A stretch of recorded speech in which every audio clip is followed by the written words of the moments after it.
കേന്ദ്ര കാലാവസ്ഥാധിഷ്ഠിത വിള ഇൻഷുറൻസ് പദ്ധതിയിൽ നിന്ന് നാളികേരത്തെ ഒഴിവാക്കിയതോടെ ആശങ്കയിലായി കർഷകർ. 27 ഇനം വിളകളാണ് നിലവിൽ പദ്ധതിയിലുള്ളത്. നാളികേരത്തെയും പദ്ധതിയിൽ ഉൾപ്പെടുത്തണം എന്നാണ് കർഷകരുടെ ആവശ്യം. കേരന്തെങ്ങും കേരള നാട്ടിലെ കർഷകരെല്ലാം സങ്കടത്തിലാണ്.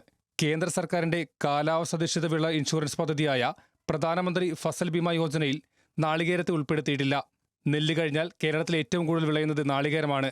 കൂമ്പുചീയൽ, കാറ്റുവീഴ്ച, മണ്ടരി തുടങ്ങിയ രോഗങ്ങൾ തെങ്ങുകളെ വ്യാപകമായി ബാധിക്കുന്നുണ്ട്.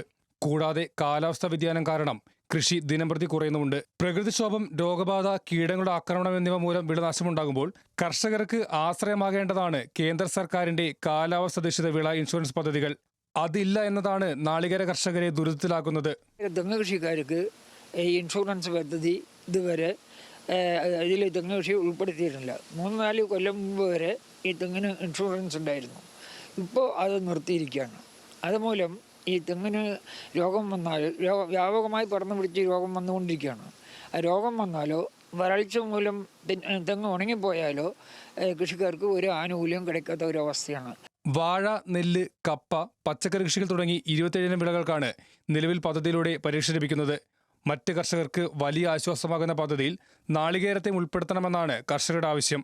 കേന്ദ്ര സംസ്ഥാന സർക്കാരുകളുടെ പരിഗണന ഇല്ലാതായതോടെ കേരളത്തിൽ നാളികേര ഉൽപ്പാദനം കൂപ്പുകുത്തുകയാണ്. ക്യാമറമാൻ രമേശ് റാമിനൊപ്പം സച്ചിൻ വള്ളിക്കാട്, ന്യൂസ് മലയാളം.